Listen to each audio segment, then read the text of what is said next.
are very non-specific. In the articles that we reviewed, the most common presentation is actually cough and difficulty of breathing, sometimes with normal breath sounds. So for our patient, the patient presented with cough, difficulty of breathing, and clear breath sounds.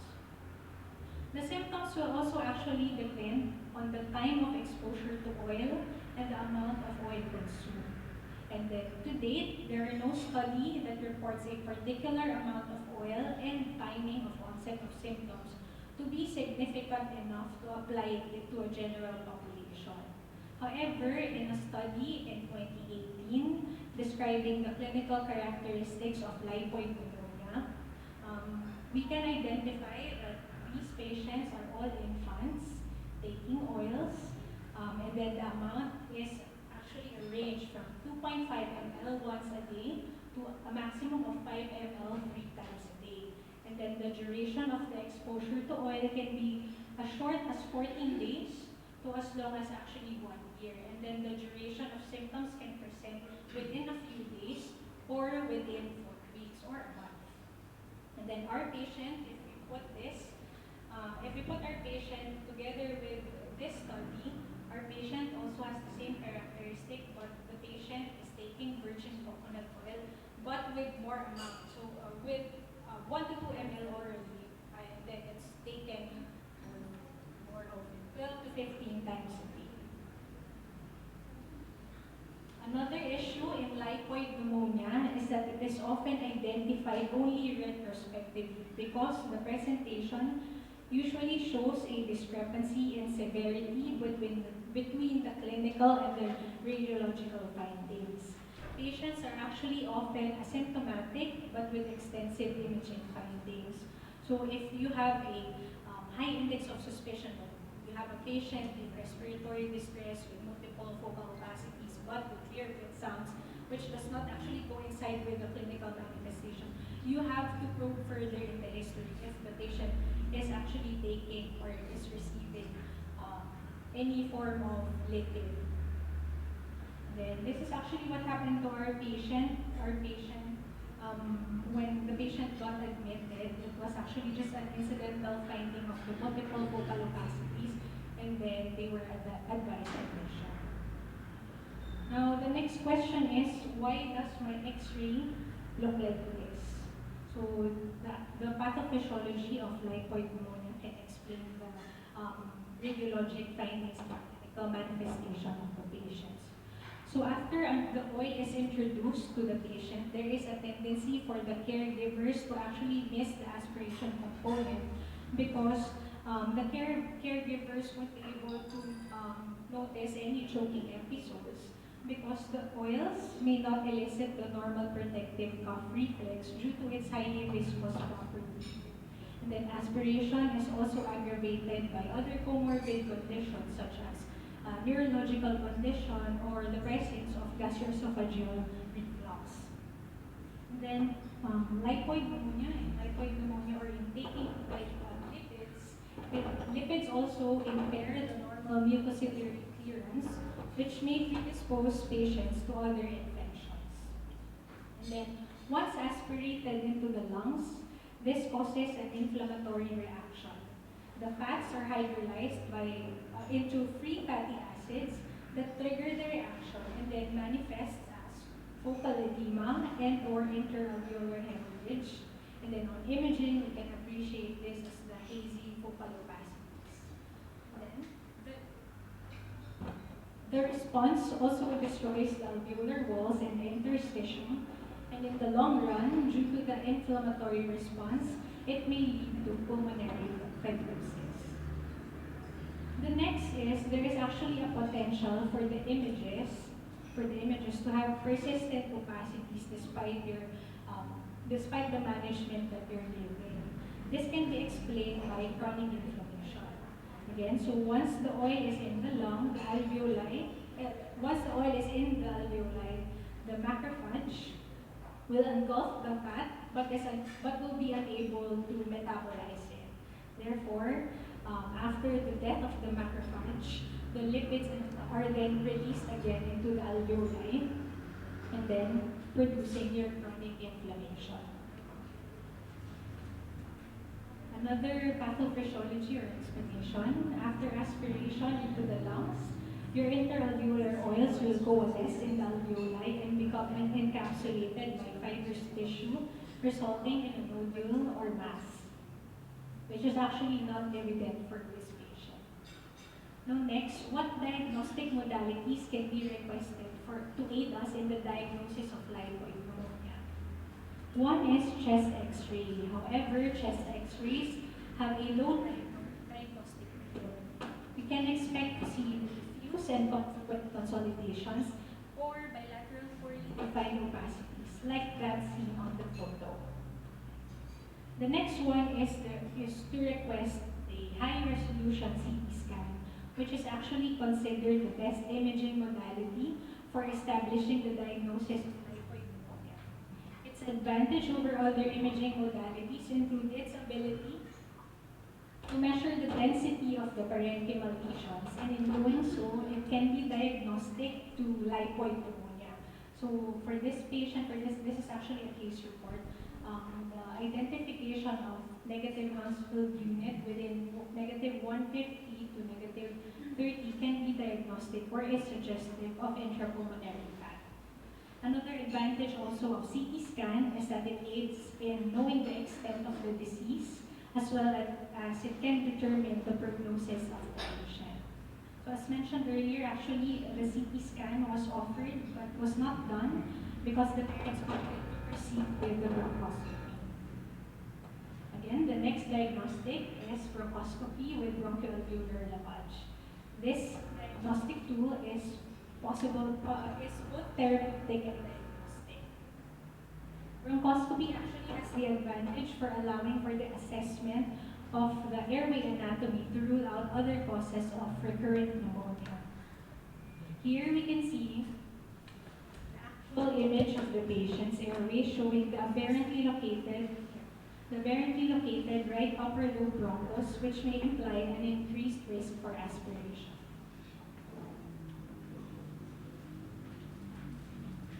We then proceed to the lavage. Bell specimens of lipoid pneumonia will have a characteristic microscopic appearance of whitish or turbid fluid with fat globules on the fluid surface. Our patient underwent bronchoscopy, and this is the lavage specimen of our patient during the hospital stay. And this image shows the previously described whitish fluid. Then on the next image, we can appreciate some fat globules which layered on the fluid surface. The definitive diagnosis actually of lipoid pneumonia is in the histopathology, which will demonstrate a lipid-laden macrophage and intraalveolar lipids on oil red O staining. This was requested as well for our patient, but during that time, during the hospital stay, oil red O stain was unavailable in our institution. Actually, for our hospital, in the institution, we already have 4 other cases of lipoid pneumonia. They all have the same characteristics.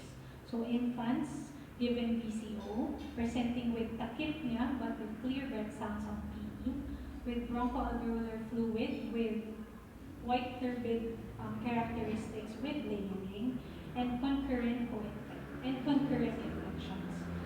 Incidentally, actually 2 of these cases presented with low serum IgG and IgA levels during workup for immune deficiency. However, its association with lipoid pneumonia is still unknown. The mainstay of therapy is to discontinue exposure to ofenadine, which was in this patient. Treatment is supportive, providing oxygen support for the hyposmia, control the risk factors, and the actual removal of fats. Now, the role of bronchoalveolar lavage or repeated bronchoalveolar lavage was seen in this study by Medaglia, showing the persistence of these lipid-laden cells after 6 months. And then it is only when the bronchoalveolar lavage was repeated in 12 and to identify the normal absence of your T lymphocytes. Therefore, Therefore, whole lung lavage is the only method capable of actually removing the oils from the lungs. Next, since remember the pathophysiology of lipoid pneumonia involves chronic inflammation or severe inflammatory reaction, some patients in the case reports reviewed were given steroids. However, the issue on steroid use is still controversial because the case reports have different or contradictory um, outcomes. So some showed significant improvement, but without full resolution with steroid use alone. So the management of lipoid pneumonia actually involves the mechanical removal, steroid administration, and then other supportive treatment like oxygen therapy. Next will be the complications of lipoid pneumonia. Co-infections have been reported for cases of lipoid pneumonia, especially with organisms such as non-tuberculous mycobacteria. The co-infections happen because the lipids in the lung will enhance the bacterial growth, and it will also impede phagocytosis. And then it is also important to work these patients up as well for the potential treatable infections. Other complications include interstitial lung disease and pulmonary fibrosis. Now, the downside for lipoid pneumonia is there are only case reports that are made available for the disease, and then the natural history actually of lipoid pneumonia is only limited only from these published case reports. The clinical outcomes differ for every case report. Some report or some describe cases that follow the usual course of pneumonia. Some resolve within 12 to 18 months after repeated bronchoalveolar lavage. And some, despite all the management being given, will still show persistent parenchymal damage. Therefore, it is actually important to monitor these patients for more than a year despite showing signs of clinical improvement. So our patient was actually discharged on O2 support after one bronchoscopy with lavage, and then they opted to transfer to the United States for further management. Some take-home points. Recommendations for the management of these patients include requesting for a CT scan for diagnostic and prognostic indications, repeated bronchoscopy with lavage for therapeutic option, including oil red O staining for definitive diagnosis, workup and appropriate management for co-infection. Oil administration may be a practice that is not recognized to be potentially dangerous by both caregivers and medical professionals. Lipoid pneumonia is actually a disease that needs to be reminded because it's important to recognize the various clinical and radiological manifestations to provide prompt and accurate diagnosis and treatment. Thank you and have a good evening.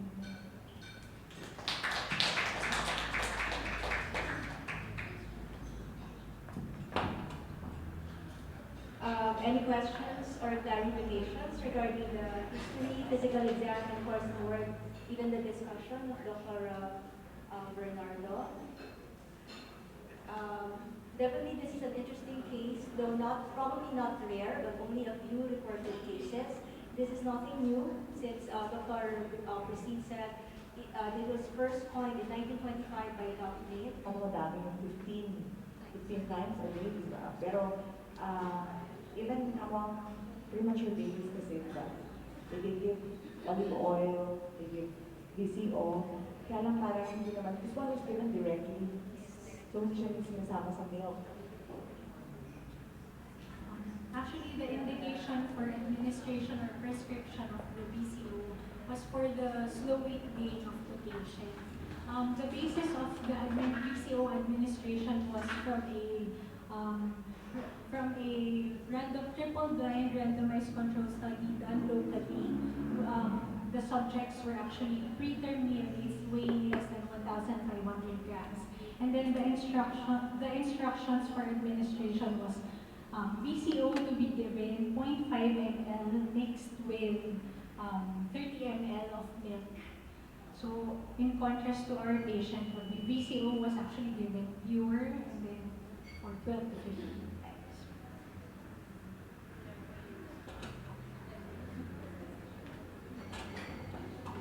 Any other questions?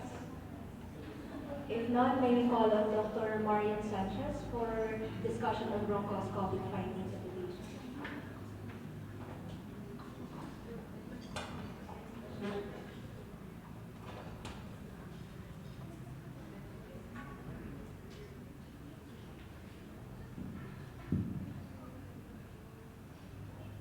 Okay. So the patient was referred to me for bronchoscopy and of course to do lung lavage. So we used the pediatric scope size 2.8 millimeters. Okay. You will see here. Okay, so the upper airway. So you see the vocal cords and then going to the trachea. So you see the anterior part, the anterior cartilaginous ring, and the softer pars membranacea. So there's no tracheomalacia. And from here you could see the carina. So it's blunt shape, normal for infants. And you could see here the right and the left main stem bronchus. But here you have an aberrantly located bronchus. So it's a tracheal bronchus. So it's actually we were able to explain to the mom why the child easily aspirated. So in a way, it helped the congenital anomaly probably helped the doctors explain to the mom the ease of aspirating the VCO. Okay. So of course, other than the increased risk of aspiration, this could be a significant cause of intraoperative hypoxemia and postoperative atelectasis. Of course, when the endotracheal tube blocks the tracheal bronchus. Of course, sometimes its presence may also be a rare cause of difficult ventilation. So ideally, when the anesthetist would intubate the patient, ideally it should be bronchoscopically guided.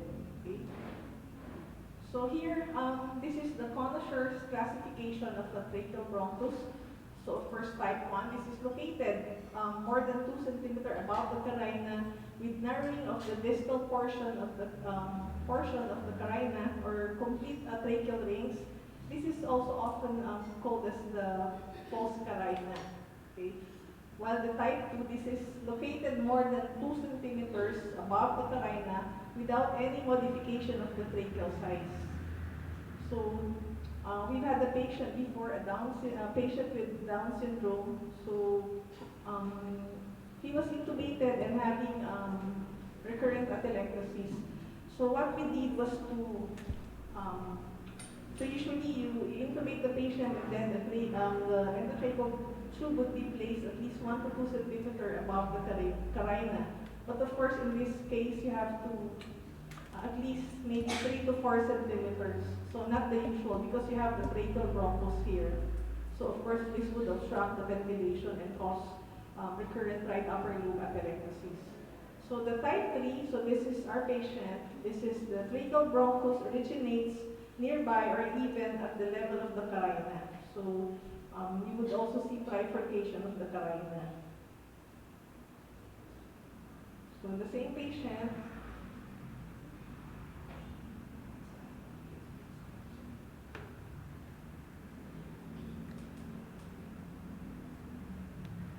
so I just want to show you so those are the fluids oozing from the bronchus. So milky, so white, I term it opalescent fluid, milky opalescent fluid. We did the bronchial lavage. We instilled at least 120 ml of saline. Of course, ideally, you do sequential lung lavage on this patient, but the patient was already having hypoxemia, so we were able to get at least 60% of the fluid we instilled. Okay, and the patient was able to tolerate the procedure well. So this is the thing speaks for itself. So niloko ko nga si Dr. Herbie, sabi ko, sir, chylothorax. Akala nga niya chylothorax kasi nakalagay dun sa. But this is the actual fluid. Okay, so that's all. Thank you very much.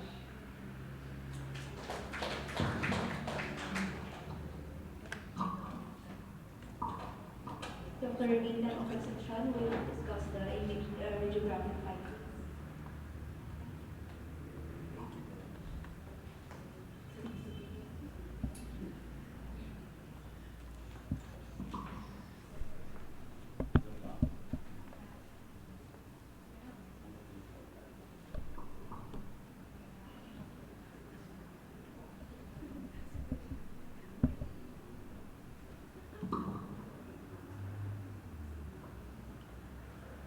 Okay, good evening everyone. Thank you again for the invitation.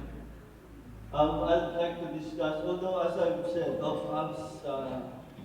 they said, no, this patient, particular patient, did not undergo CT scan. They preferred bronchoscopy over CT scan. So what I will show you, as Christina presented to you a while ago, we have 3 other patients similarly presenting with lipoid pneumonia. So I'll be presenting those 3 cases to you. Okay, so the objectives will be to present, of course, the imaging characteristics of exogenous lipoid pneumonia in 3 different patients. And just for basics, I would like to, I know you know this, but I'd like to remind you about what we do in CT scan, wherein we compute for the Hounsfield values or Hounsfield units. And the basis for assuming or suggesting what type of tissue the CT scan is showing us is because of the Hounsfield.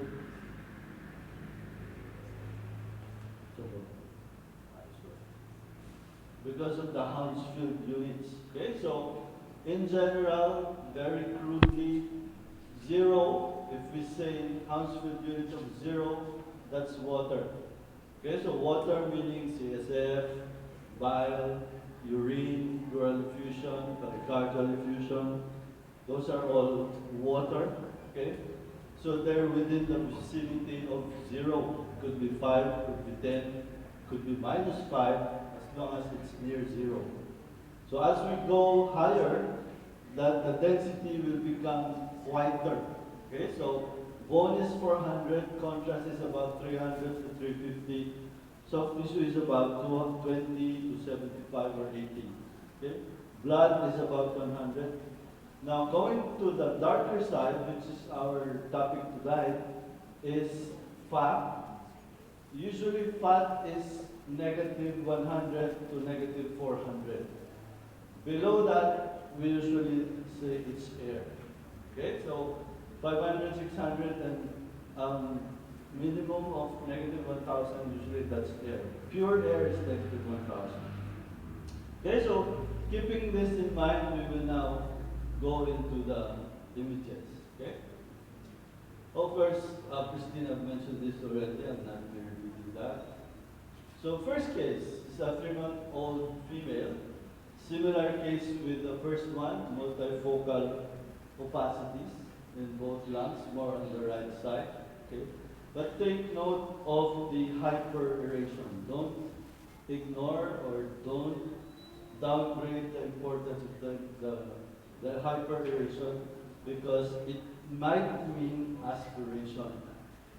Okay, and aspiration could be antegrade, meaning there could be swallowing dysfunction, there could be cerebral palsy, and it could also be retrograde, wherein there's gastroesophageal reflux. And as we always say to our patients or doctors or clinicians, all children have gastroesophageal reflux.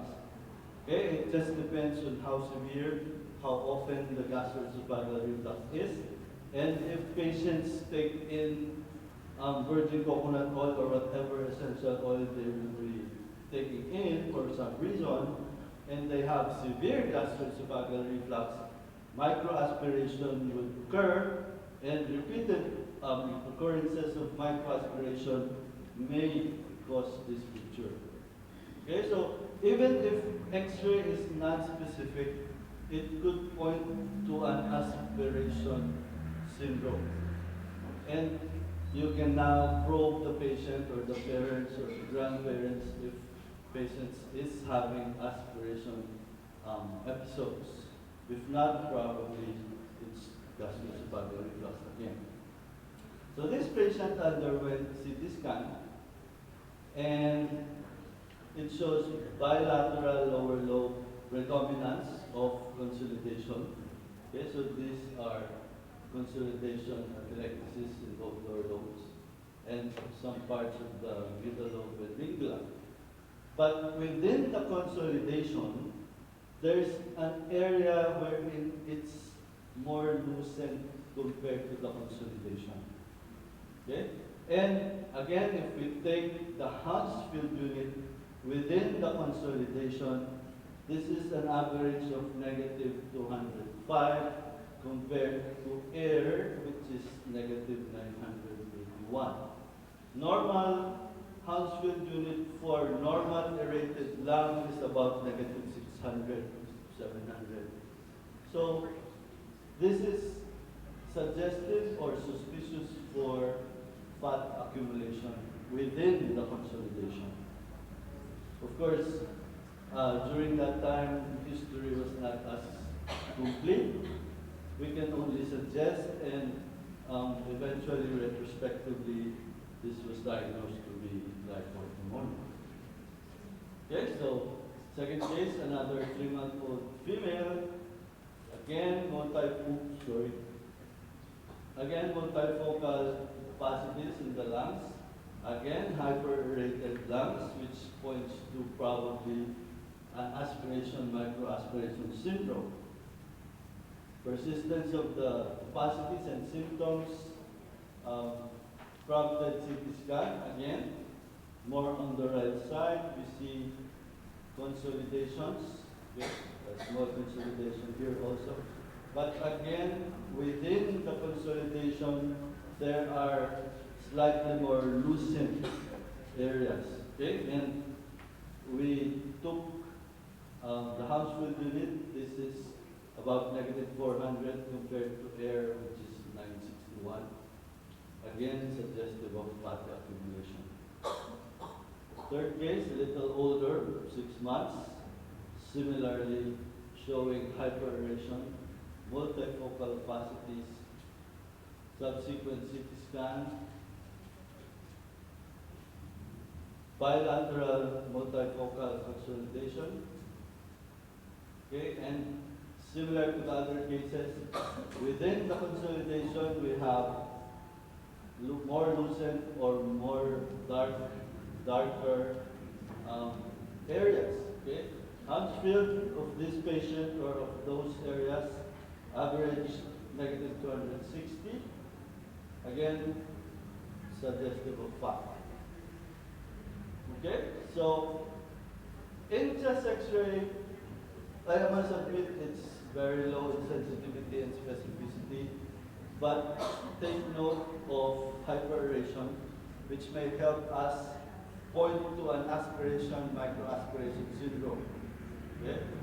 And CT scan, again, it's non-specific, but the clincher here are the areas of negative attenuation values within the consolidation. So what I've shown you a while ago in those 3 cases are all negative 200 plus to negative 300 Hounsfield units, which again suggest fat accumulation.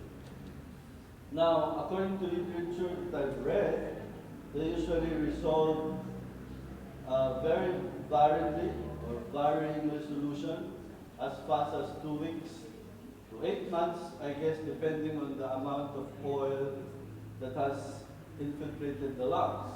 Okay? And some cases show only minimal scarring. Okay? Now, as also has been said, I'll not deal with this very deeply. It's just meaning if you see other infections within the lungs, it's not unusual. The most common is mycobacteria, usually non-tuberculous types. The theory has been discussed already. And as a conclusion, history is very crucial, of course. The administration of virgin coconut oil or whatever oil the patient is taking is very important. Without that, it's hard to say it's lipoid pneumonia. Although endogenous lipoid pneumonias occur, it's much more difficult to diagnose because although they can present with negative attenuation values, we don't usually do that if there's no history. Okay? And of course, if we know the history and we try to compute for the Hansfield, which is just a click of a button, and knowing that, we can now diagnose lipoid pneumonia and could better help you guys. Okay, so I guess that's my last line. Thank you for your attention.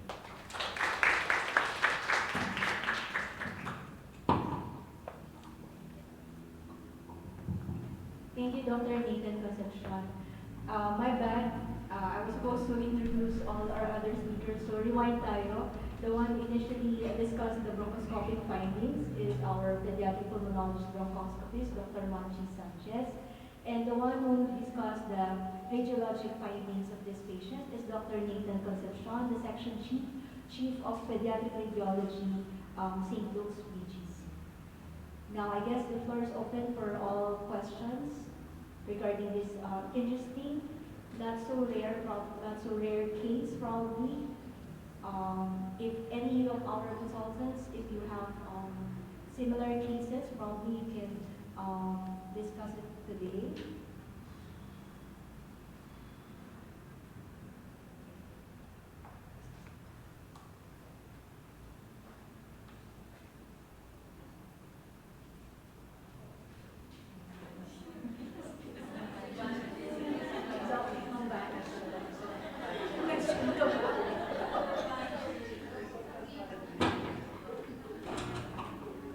Yes, Dr. Yeah, actually, I haven't encountered any case of lipoid pneumonia, but I remember during fellowship, one of the case presentations was also, but this is I think a 16 or a 17-year-old who just came in because of mag-OJT, physical examination, and then she was found to have mass. Actually, it was a mass galing from, asan PGH? Ano ba PGH? Nakikita niyo ba yun? Kasi sa skin galing yung pagkakas. So, she was worked out, and then eventually she underwent surgery, akala nila kasi mass. Turned out to be lipoid. I think the history was that she was often using something oily. She keeps on inhaling. But this is a 16-year-old, I think. Yung mag-OJT na, o siguro hindi masyadong marami, pero inhaling that, yung naalala ko doon.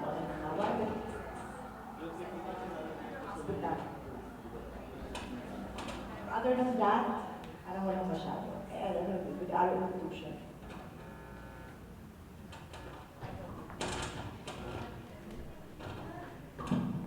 Any other questions? Yes, Dr.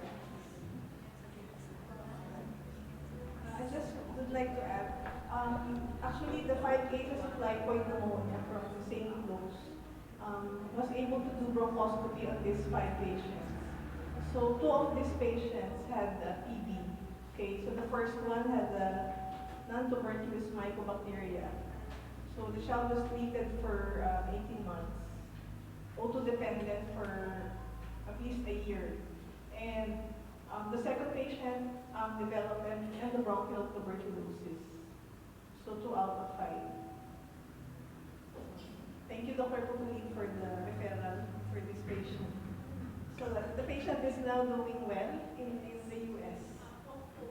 The patient is off oxygen, growing, tapos but X-ray is not yet clear as to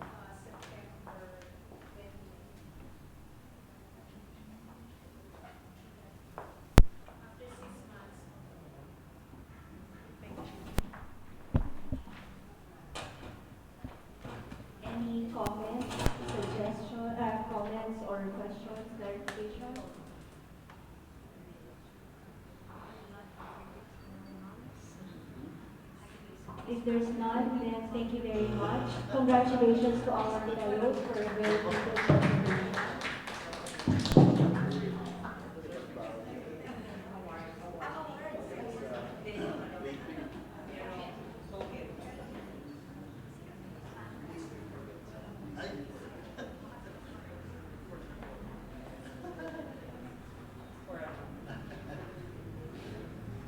Just a few announcements. There's a token of appreciation.